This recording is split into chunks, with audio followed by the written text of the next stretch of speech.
ओम शांति। 20 अगस्त 2021। मीठे बाबा के मीठे मधुर महावाक्य। मीठे बच्चे, बाप के राइट हैंड बनना है तो हर बात में राइटियस बनो, सदा श्रेष्ठ कर्म करो। प्रश्न: कौन सा संस्कार सेवा में बहुत विघ्न डालता है? उत्तर: भाव स्वभाव के कारण आपस में जो द्वैत मत के संस्कार हो जाते हैं वे सेवा में बहुत विघ्न डालते हैं। दो मतों से बहुत नुकसान होता है। क्रोध का भूत ऐसा है जो भगवान का भी सामना करने में देरी न करें। इसलिए बाबा कहते हैं, मीठे बच्चे, ऐसा कोई भी संस्कार हो तो उसे निकाल दो। आज का गीत: तकदीर जगाकर आई हूँ। ओम शांति। मीठे मीठे रूहानी बच्चों ने गीत सुना। रूहानी बच्चों अर्थात शिव बाबा जो सुप्रीम रूह हैं, उनके बच्चों आत्माओं ने शरीर रूपी कर्मेंद्रियों द्वारा गीत सुना। अब तो बच्चों को आत्माभिमानी बनना है, बहुत मेहनत भी है। घड़ी घड़ी अपने को आत्मा समझ बाप को याद करना है। ये है गुप्त मेहनत। बाप भी गुप्त तो मेहनत भी गुप्त कराते हैं।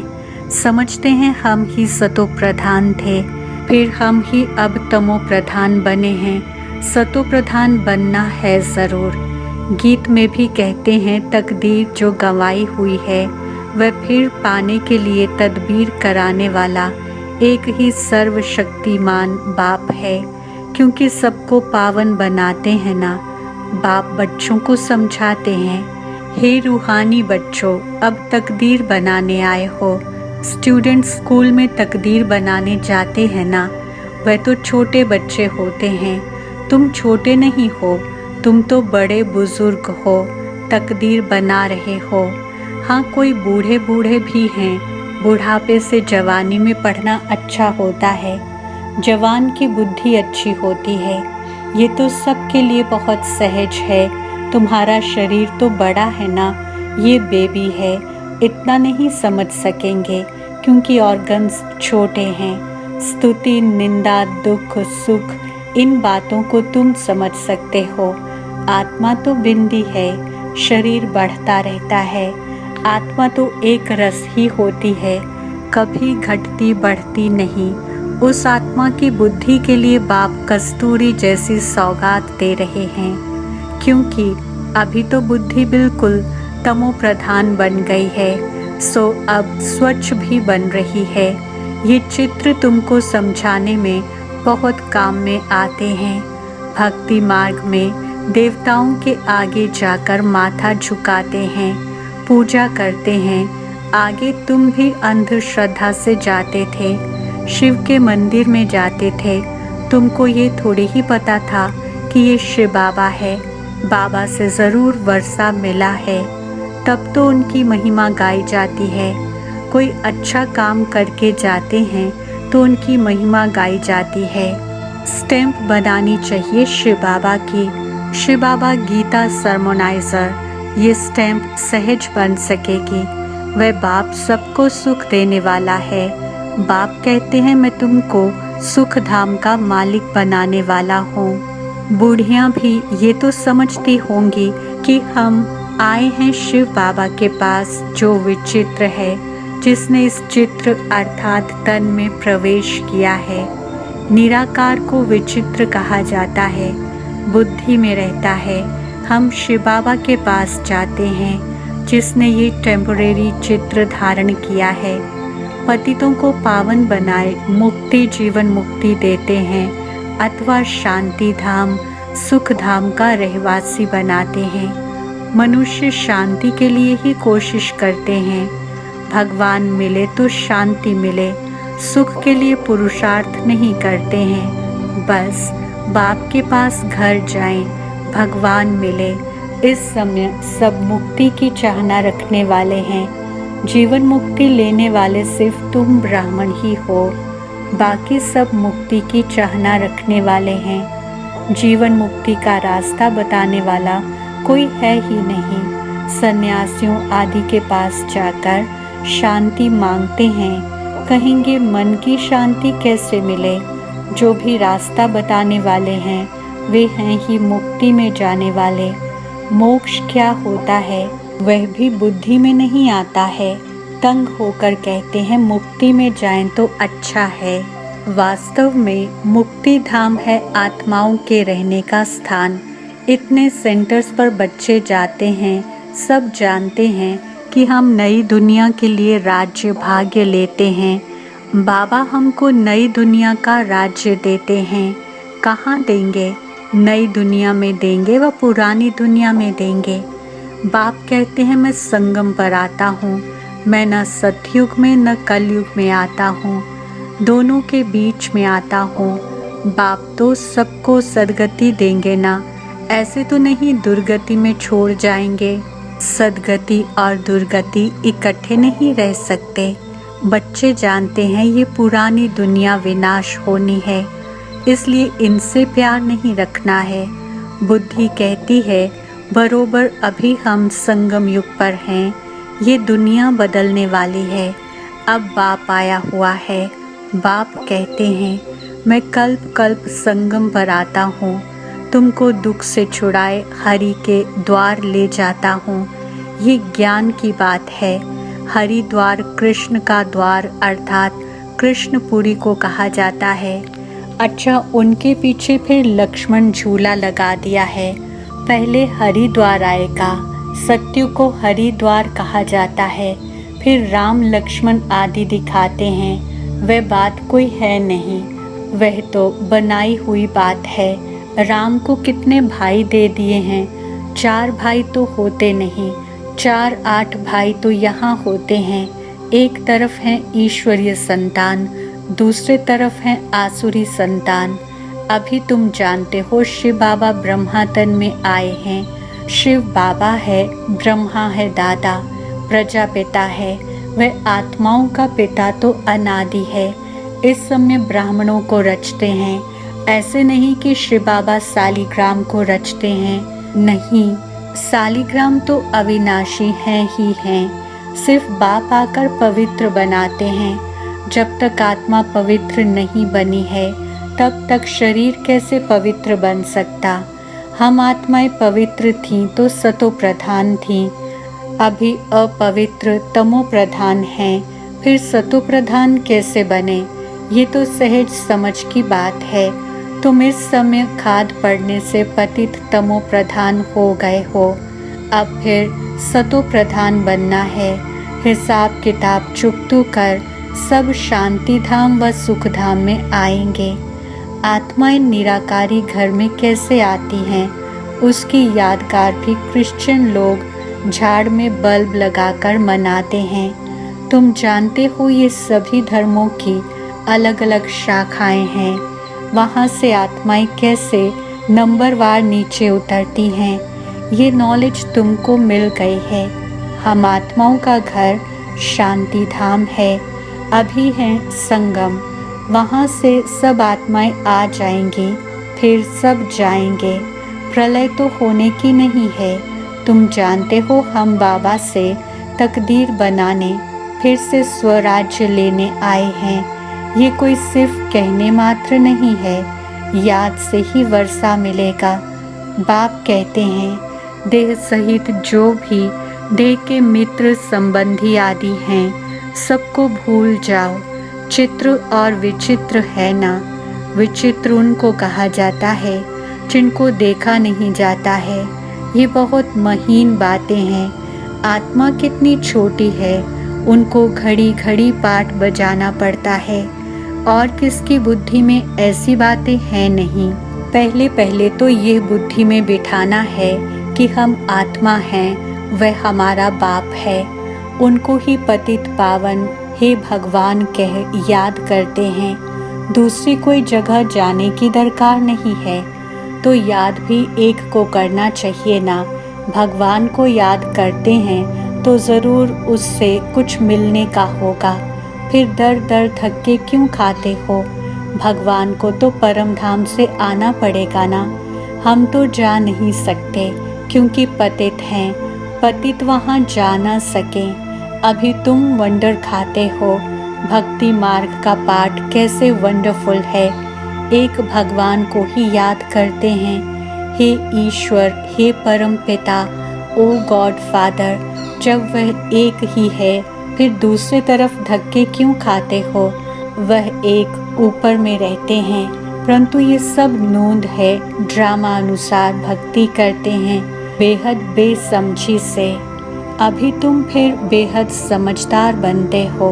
श्रीमत पर चलने वाले ही समझदार बनते हैं। वे फिर छिपे नहीं रह सकते। वे सदैव श्रेष्ठाचारी काम ही करेंगे। बाप कहते हैं हम दुख हरता सुख करता है, तो बच्चों को भी कितना मीठा बनना चाहिए। बाप का राइट हैंड बनना चाहिए।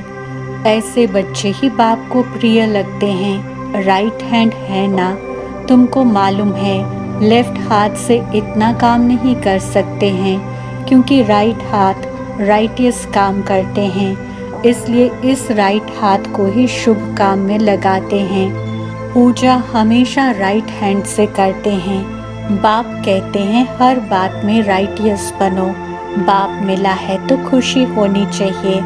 बाप कहते हैं मामे कम याद करो तो फिर अंतमति सो गति हो जाएगी। मत और गत व गति करने की मत एक ही है, गाया भी जाता है। ईश्वर की गत मत ईश्वर ही जाने। पतित पावन वही है। वे जानते हैं मैं मनुष्यों को पावन बनाए दुर्गति से सद्गति में कैसे ले जाऊंगा। भक्ति मार्ग में कितनी मेहनत करते हैं, परंतु सद्गति होती नहीं, फल कुछ भी मिलता नहीं। सद्गति देने वाला तो एक ही बाप है। भक्ति में जो जिस भावना से पूजा करते हैं उनको वह फल देने वाला मैं ही हूँ। वह भी ड्रामा में नोंद है, उनको आपे ही मिल जाता है अपने पुरुषार्थ से। अब पवित्र भी अपने पुरुषार्थ से बच्चों को बनना है। बाप कहते हैं मीठे मीठे बाप को याद करो। वही सर्वशक्तिमान ऑलमाइटी अथॉरिटी कितना अच्छा बनाते हैं। तुम सब कुछ जान चुके हो, फिर बाप से वर्षा ले रहे हो। रचयिता और रचना की नॉलेज तुम्हारी बुद्धि में है। तुम जानते हो ये नॉलेज हमारे में नहीं थी। यज्ञ तप आदि करना, शास्त्र आदि सुनना, ये है शास्त्रों की नॉलेज। उनको भक्ति कहा जाता। उसमें एम ऑब्जेक्ट कुछ है नहीं। पढ़ाई में एम ऑब्जेक्ट रहती है, कोई न कोई प्रकार की नॉलेज होती है। हमको पतित से पावन बनने की नॉलेज पतित पावन बाप ने दी है। सृष्टि के आदि मध्य अंत की नॉलेज बाप ने दी है। ये सृष्टि चक्र कैसे फिरता है, इससे सभी एक्टर्स पाठधारी हैं। ये अनादि नाटक बना हुआ है। ये बेहद की नॉलेज तो ज़रूर होनी चाहिए। तुम बच्चे जानते हो अभी हम घोर अंधियारे से निकल घोर सोचरे में जा रहे हैं। तुम अभी देवता बन रहे हो। ये भी समझाना है कि आदि सनातन तो देवी देवता धर्म है, जिसे हिंदू धर्म कह दिया है। धीरे धीरे ये बात भी समझ जाएंगे। बच्चों को खड़ा होना चाहिए। इसमें तो ढेर बच्चे चाहिए। दिल्ली में कॉन्फ्रेंस करनी पड़े। परिस्तान भी दिल्ली को कहा जाता है। यही जमुना का कंठा था। दिल्ली कैपिटल है, बहुतों के हाथ आई है। देवताओं की कैपिटल भी यह थी। दिल्ली में बहुत बड़ी कॉन्फ्रेंस होनी चाहिए, परंतु माया ऐसी है जो करने नहीं देती, विघ्न बहुत डालती है। आजकल भाव स्वभाव भी बहुत हो गए हैं ना। बच्चों को आपस में मिलकर सर्विस में लगना है। वे लोग भी आपस में नहीं मिलते हैं तो राजाई ही उड़ जाती है। दो पार्टी हो जाती हैं तो प्रेसिडेंट को भी उड़ा देते हैं। द्वैत मत बड़ा नुकसान करती है। फिर भगवान का भी सामना करने में देरी नहीं करते हैं, नुकसान भी बहुत पाते हैं। क्रोध का भूत आ जाता है तो फिर बात मत पूछो। इसलिए बाबा कहते हैं, गुड़ जाने गुड़ की गोथरी जाने। बाप बच्चों को सृष्टि के आदि मध्य अंत का नॉलेज सुना रहे हैं। अब कोई धारण करे व न करे, वह है पुरुषार्थ पर मदार। ऐसे नहीं कोई पर बाबा आशीर्वाद व कृपा करेंगे। इसमें कृपा आदि मांगने की बात नहीं। प्रेरणा से अगर योग और ज्ञान सिखलाना होता, फिर तो बाप कहते हैं, मैं इस गंदी दुनिया में आता क्यों। प्रेरणा, आशीर्वाद, ये सब भक्ति मार्ग के अक्षर हैं। इसमें पुरुषार्थ करना होता है, प्रेरणा की बात नहीं। तुमको 3 इंजन मिली हैं इकट्ठे। वहाँ तो बाप अलग, टीचर अलग मिलता है, गुरु पिछाड़ी में मिलता है। यहाँ तो ये तीनों ही इकट्ठे हैं। बाप कहते हैं, मैं तुमको पूज्य बनाता हूँ, तुम फिर पुजारी बन जाएंगे। बड़ा युक्ति से समझाना है, ऐसा न हो कोई बेहोश हो जाए। पहले पहले मुख्य है 2 बाप की बात। भगवान बाप है, उनका जन्म शिव जयंती भी यहाँ मनाते हैं। ज़रूर स्वर्ग का मालिक बनाते होंगे। भारत में ही स्वर्ग था, अभी नर्क के विनाश लिए महाभारत लड़ाई खड़ी है।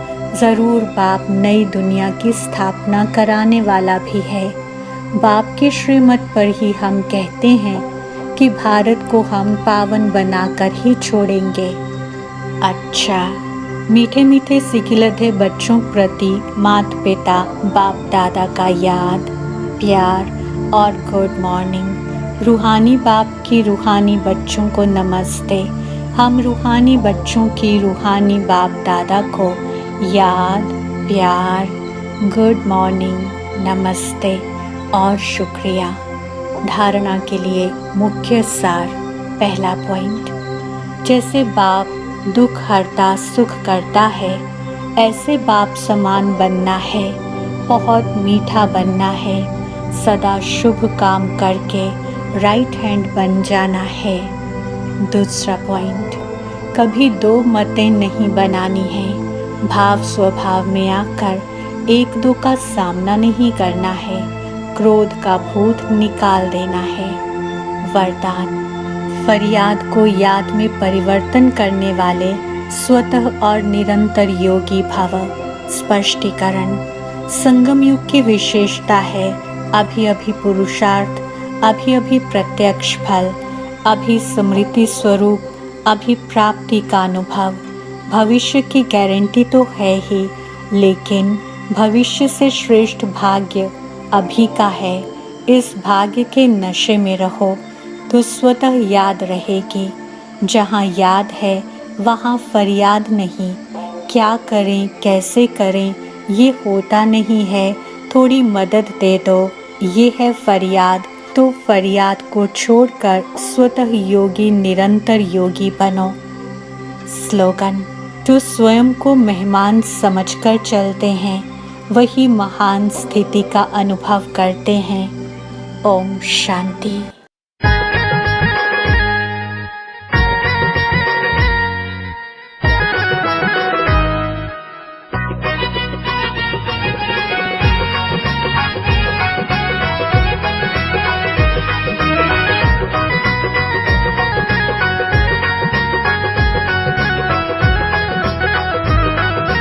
बाबा मिल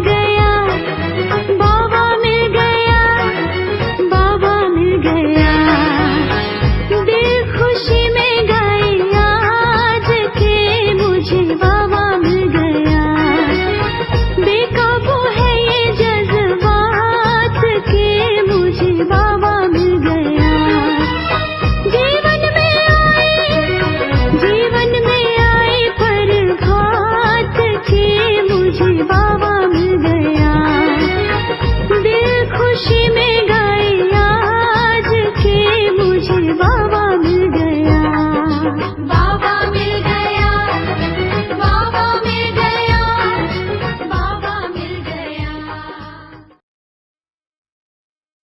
बाप दादा की आश, power of सकाश। Join power of सकाश right now. हमारा व्हाट्सएप नंबर है 8770659619। नंबर पुनः नोट कीजिए 8770659619। याद रहे यह नंबर केवल मैसेजेस के लिए है। यदि अभी तक आपने इस चैनल को सब्सक्राइब नहीं किया है तो पावर ऑफ सकाश मधुबन के इस चैनल को जल्दी से सब्सक्राइब कर लें और बेल आइकन को भी ज़रूर प्रेस करें ताकि जो भी महारथियों के द्वारा वेबिनार्स, योग भट्ठी या अन्य प्रोग्राम्स हो रहे हैं आप उनका लाभ घर बैठे उठा सकें।